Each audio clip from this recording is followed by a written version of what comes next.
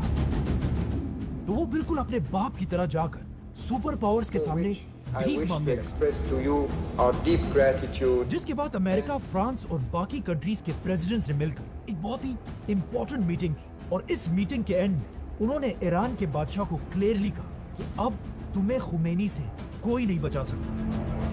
अच्छा, कोई नहीं सुनते बचा सकता। ईरान का बादशाह ओके। अपने मुल्क को छोड़कर हमेशा के लिए भाग गया। जैसे ही खुमैनी को पता चला कि ईरान का बादशाह उसके खौफ की वजह से ईरान को छोड़कर भाग चुका है, तो इमाम खुमैनी 14 साल एग्जाइल में रहने के बाद फाइनली ईरान की तरफ रवाना हुआ। खुमैनी कम्स दुनिया की होम। तारीख में अब तक किसी भी लीडर के लिए इतने लोग जमा नहीं हुए थे जितना इमाम खुमैनी को वेलकम करने के लिए जमा हुआ। नाइस। 70 लाख लोगों ने इमाम खुमैनी को ईरान में वेलकम किया, जो एक वर्ल्ड रिकॉर्ड था। जैसे ही खुमैनी ईरान पहुंचे, ईरान की जमीन से पहली बार डेथ टू अमेरिका और डेथ टू इजराइल के नारे अच्छा, लगने तो ये लगे। दुश्मनी वहां से चल रही है। तब से चल रही खुमैनी है। के फॉलोअर्स अमेरिका की एम्बेसी के सारे लोगों को गिरफ्तार कर लिया focused on our fellow Americans being held hostage in Iran. और खुमैनी ने अमेरिका के प्रेसिडेंट का नाम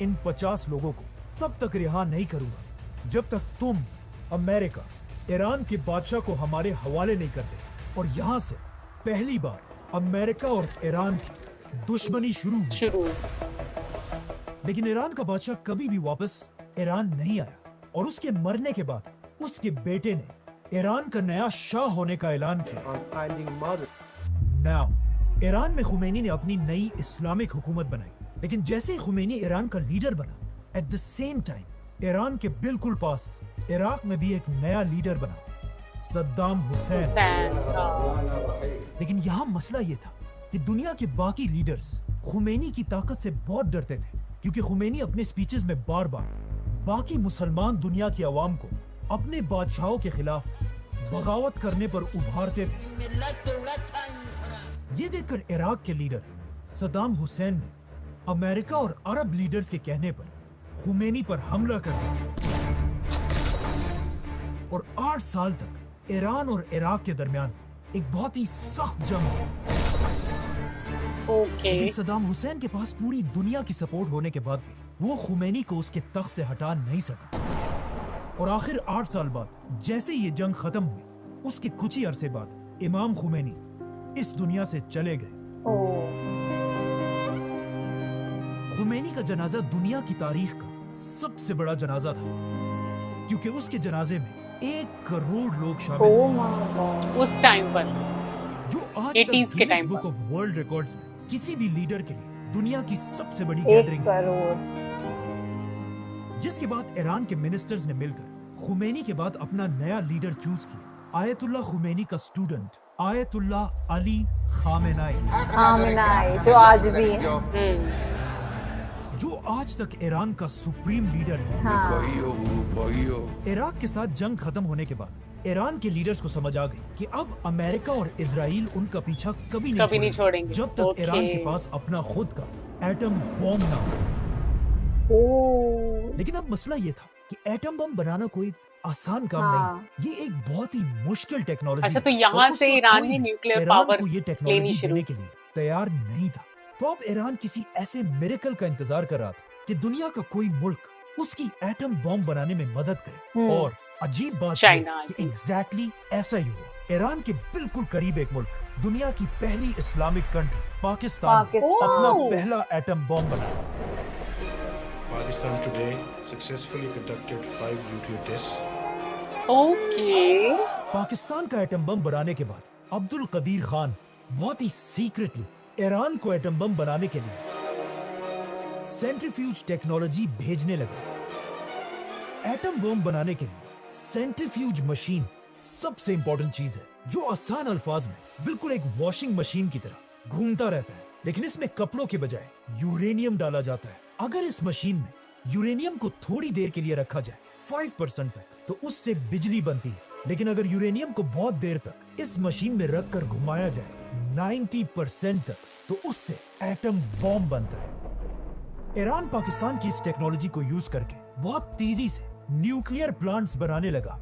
लेकिन जैसे ईरान ने ये सब करना शुरू किया, अमेरिका को किसी तरह इस सब की खबर मिल गई। अब पाकिस्तान का एटम बम तो अमेरिका को फिर भी किसी हद तक कबूल था, क्योंकि पाकिस्तान अमेरिका का बहुत ही वफादार मुल्क है। Beggars can't be choosers. हमें अपनी कौम का पेट पालना है। और पाकिस्तान चाहे जो भी हो जाए, अमेरिका के खिलाफ कभी नहीं जाता, क्योंकि पाकिस्तान और अमेरिका बहुत ही पुराने दोस्त हैं। लेकिन ईरान पाकिस्तान से बिल्कुल ऑपोजिट, बार बार अमेरिका की आंखों में आंखें डालकर उसे धमकियां देता था। इसीलिए जैसे ही अमेरिका को ईरान के इस प्रोजेक्ट का पता चला, अमेरिका का प्रेसिडेंट पूरी दुनिया के सामने आया और उसने अपनी स्पीच में कहा कि दुनिया में कुछ मुल्क ऐसे हैं जो अपने लिए केमिकल और एटम बॉम्ब बनाना चाहते हैं। एक इराक का सद्दाम हुसैन और दूसरा ईरान का खामेनाई, जिसका आज पूरी दुनिया को पता है कि ये एक बहुत बड़ा झूठ। जॉर्ज बुश की इस स्पीच के कुछ ही अरसे बाद अमेरिका ने सद्दाम हुसैन पर हमला कर दिया और इराक में हजारों लोगों को मारकर सद्दाम की हुकूमत खत्म कर दी। सद्दाम हुसैन की हुकूमत को इतनी आसानी से तोड़ने के बाद अमेरिका को इस बात का पता चला कि वो दुनिया के किसी भी मुल्क पर झूठा इल्जाम लगाकर उस पर हमला कर सकता है। इसीलिए अफगानिस्तान और इराक पर हमले के बाद अब अमेरिका का अगला शिकार ईरान था। और अमेरिका बार बार दोबारा ये झूठ बोलने लगा कि ईरान के पास भी एटम बॉम्ब्स हैं, जिसके बाद अब पूरी दुनिया की नजरें ईरान के लीडर आयतुल्लाह खामेनाई पर थी। और ये ईरान पर हमला करने का बेस्ट टाइम था, क्योंकि ईरान के एक तरफ अफगानिस्तान में अमेरिका की बहुत बड़ी फौज थी और ईरान की दूसरी तरफ इराक में अमेरिका की फौज से भरा हुआ था। मतलब अमेरिका ने ईरान को हर तरफ से घेर लिया था। तो अब पूरी दुनिया की नजरें ईरान के लीडर आयतुल्लाह खामेनाई पर थी कि वो किस तरह अपने मुल्क ईरान को सुपर पावर अमेरिका से बचाएगा। और यहाँ पर खामेनाई ने एक ऐसी बात की जिससे अमेरिका के पास ईरान पर हमला करने के सारे बहाने टूट गए। खामेनाई, जो इस्लामिक दुनिया का एक बहुत बड़ा स्कॉलर है, उन्होंने एक फतवा दिया कि इस्लाम में मुसलमानों के लिए एटम बॉम्ब बनाना हराम है, क्योंकि इस्लाम तो हमें ये सिखाता है कि जंग के मैदान में भी किसी भी बच्चे, बूढ़े या औरत को नहीं मारा जा सकता। इवन जंग में दरख्तों को भी काटने की इजाजत नहीं है। लेकिन एटम बॉम्ब एक ऐसी चीज है जो बिना कुछ देखे हर चीज तबाह कर देती है। इसीलिए ईरान के खामेनेई ने एटम बॉम्ब को मुसलमानों के लिए हराम कहा। पर फिर अब क्यों बना है? साथ ही ऐलान किया कि ईरान का एटम बॉम्ब बनाने का कोई इरादा नहीं है और ईरान के दरवाजे सबके लिए खोल दे। और साथ ही ये ऐलान किया कि दुनिया की कोई भी एजेंसी ईरान आकर खुद देखे कि ईरान का एटम बम बनाने का कोई इरादा नहीं है। लेकिन यूएन की टीम ने ईरान जाकर ये देखा कि ईरान के सारे न्यूक्लियर प्लांट्स बिल्कुल उसी डिजाइन पर बने हैं जिस तरह पाकिस्तान में बनाए गए हैं। और पूरी दुनिया को समझ आ गई कि ईरान ने ये टेक्नोलॉजी पाकिस्तान से खरीदी है। और पाकिस्तान पर इतना प्रेशर बढ़ने लगा कि खुद अब्दुल कदीर खान ने टीवी पर आकर इस बात को एक्सेप्ट की और फिर सबसे माफी मांगी। और पाकिस्तान ने दुनिया को खुश करने के लिए अब्दुल कदीर खान को गिरफ्तार करके उसे अपने ही घर में बंद कर दिया। खामेनेई के इस फतवे के बाद अमेरिका के पास ईरान पर हमला करने का अब कोई बहाना नहीं था। लेकिन दुनिया में एक कंट्री ऐसे थी जो बार बार अमेरिका को ईरान पर हमला करने के लिए मजबूर कर दिया। लेकिन अमेरिका ने इजराइल नहीं मानी। लेकिन आहिस्ता आहिस्ता हालात बदलने लगे। ईरान के एक बहुत ही इम्पोर्टेंट आदमी ने फ्रांस में बैठकर एक बहुत ही अजीब बात लिखी कि आयतुल्लाह खामेनेई का एटम बॉम्ब को हराम कहने का फतवा एक झूठा फतवा है और वो इस्लाम की एक कॉन्सेप्ट तकिया के पीछे छुप रहा है। इस्लाम में तकिया का मतलब ये है कि कोई भी शख्स अपनी जान बचाने के लिए झूठ बोल सकता है। तो इस आदमी ने कहा कि खामेनेई ने ईरान के लोगों की जान बचाने के लिए ये झूठा फतवा दिया है। और ये शख्स महमूद मुराद खानी कोई आम आदमी नहीं, खामेनेई की बहन का बेटा है। मतलब उसका अपना भतीजा था। खामेनेई की बहन और उसका ये बेटा ईरान में उसके सबसे बड़े दुश्मनों में से है। इन्हीं दिनों अमेरिका का भी ईरान पर शक बढ़ने लगा। अपना भांजा ही उनका आखिर दुश्मन है। 2009 में अमेरिका ने ईरान पर बहुत ही सख्त सैंक्शंस लगाए। इस ग्राफ को देखें, अमेरिका के सैंक्शंस से पहले ईरान की इकोनॉमी बहुत तेजी से ऊपर जा रही थी। लेकिन जैसे ही अमेरिका ने सैंक्शंस लगाए, ईरान की पूरी इकोनॉमी बिल्कुल बैठ गई। अमेरिका के इन सैंक्शंस के बाद ईरान जैसी ऑयल और गैस से मालामाल कंट्री बिल्कुल बैंकरप्ट होने लगी। अमेरिका की मर्जी के बगैर ईरान अपना गैस पूरी दुनिया में किसी को नहीं बेच सकता। इवन अपने करीबी मुल्क पाकिस्तान से डील के बाद भी पाकिस्तान ईरान से गैस नहीं खरीदता और ईरान की सस्ती गैस छोड़कर दूर कतर से LNG मंगवाता है। ये ऐसा ही है कि कोई किसी बड़े चौधरी के डर से अपने घर के पास वाली दुकान की चीजों को छोड़कर रोज दूर जाकर महंगी चीजें खरीदता हो। सिर्फ 3 बड़ी कंट्रीज दुनिया में ऐसी हैं जो ईरान के साथ आज भी बिजनेस करती है, चाइना, रशिया और इंडिया। आखिर अमेरिका के इन सैंक्शंस की वजह से ईरान के हालात इतने खराब हुए कि ईरान की गवर्नमेंट अमेरिका से डील करने के लिए तैयार हो गई। और आखिर अमेरिका के प्रेसिडेंट बराक ओबामा के साथ ईरान ने न्यूक्लियर डील कि ईरान एटम बम नहीं बनाएगा, जिसके बदले में अमेरिका ईरान से सारे सैंक्शंस हटा देगा और ईरान की इकोनॉमी दोबारा स्ट्रॉन्ग हो जाएगी, जो दोनों मुल्कों के लिए एक बहुत बड़ी कामयाबी थी। लेकिन पहले दिन से अमेरिका में एक शख्स ऐसा था जो इस डील के सख्त खिलाफ था, डोनाल्ड ट्रंप। और डोनाल्ड ट्रंप इस डील के इसलिए खिलाफ था क्योंकि अमेरिका में यहूदियों का एक बहुत बड़ा नेटवर्क है जिनके सपोर्ट के बगैर अमेरिका में कोई कुछ भी नहीं कर सकता। इसीलिए अपने पहले इलेक्शंस जीतने के कुछ ही अरसे बाद डोनाल्ड ट्रंप ने ईरान से की हुई डील खत्म कर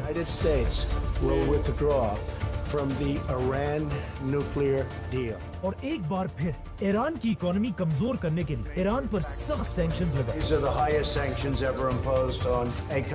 जिससे ईरान की इकोनॉमी एक बार फिर तेजी से गिरने लगी। लेकिन ऑफ कोर्स ईरान भी ईरान है, वो बाकी मुस्लिम दुनिया की तरह डर कर खामोश रहने वाला नहीं था। जैसे ही ट्रंप ने ईरान पर पाबंदियां लगा, ईरान ने अपना न्यूक्लियर प्रोग्राम दोबारा शुरू कर दिया। लेकिन दूसरी तरफ डोनाल्ड ट्रंप को भी सब जानते कि वो दुनिया में अपने अलावा किसी की भी बदमाशी बर्दाश्त नहीं करता। जब ईरान ने अमेरिका की आंखों में आंखें डाली, डोनाल्ड ट्रंप ने उन्हें सबक सिखाने के लिए अचानक एक दिन एक मिसाइल हमले से ईरान के आर्मी चीफ कासिम सुलेमानी को उड़ा दिया। ये ईरान और उसके अवाम के लिए बहुत ही बेइज्जती की बात है कि कोई इतनी आसानी से पूरी दुनिया के सामने उनके आर्मी चीफ को मार दे, जिससे आहिस्ता आहिस्ता ईरान में अमेरिका के खिलाफ गुस्सा बढ़ने लगा। और जैसे ही सुलेमानी की मौत के बाद ईरान में नए इलेक्शंस हुए, ईरान के अगले इलेक्शंस में एक नया प्रेसिडेंट आया, इब्राहिम रईसी, जो ईरान का बहुत ही सख्त प्रेसिडेंट था और किसी हाल में भी अमेरिका और इजराइल के सामने झुकने के लिए तैयार नहीं था। इब्राहिम रईसी के प्रेसिडेंट बनते ही ईरान का न्यूक्लियर प्रोग्राम दोबारा बढ़ने लगा और इसके साथ ही सदर बनते ही सबको ये बात क्लियरली समझा दी कि ईरान अब अमेरिका से कोई डील नहीं करेगा। अच्छा। और इसके साथ ही उन्होंने इजराइल के खिलाफ लड़ने वाले सारे ग्रुप्स को फंडिंग और वेपन्स भेजना शुरू किए और उन्हीं के दौर में इजराइल और गजा की वॉर शुरू हुई। लेकिन हम सबको पता है, जब कोई भी लीडर अमेरिका और इजराइल के खिलाफ इतना ओपनली बोलता है तो उसके साथ क्या होता है। President Raisi died when their helicopter crashed on रईसी के जाने के बाद आज से 1 साल पहले ईरान में दोबारा इलेक्शंस हुए, जिसमें ईरान की आवाम ने इब्राहिम रईसी से बिल्कुल ऑपोजिट लीडर चूज किया, जो एक बहुत ही सॉफ्ट और काम इंसान है, जिसने प्रेसिडेंट बनते ही सबसे पहले ऐलान किया कि हम आज भी आयतुल्लाह खामेनाई के उसी फतवे के साथ मजबूती से खड़े हैं और ईरान कभी भी एटम बॉम्ब नहीं बनाएगा। Nukes, so they are not developing nukes. साथ ही उन्होंने ये भी कहा कि ईरान अमेरिका बल्कि पूरी दुनिया के साथ डील करने को तैयार है, जिससे बहुत ही सीक्रेटली आज से कुछ ही अर्सा पहले अमेरिका और ईरान की दोबारा डील के लिए मीटिंग्स होने लगी। लेकिन इजराइल कभी भी ये नहीं चाहता कि अमेरिका और ईरान की आपस में डील हो जाए और इजराइल हर तरह की कोशिश करने लगा, जिसके बाद इजराइल दोबारा ईरान पर झूठे इल्जाम लगाने लगा। Iran has never given up its quest for nuclear weapons. कि ईरान 1 महीने के अंदर अंदर एटम बॉम्ब बनाने जा रहा है। It could be within a few months. जो वो पिछले 25 साल से कर रहा है।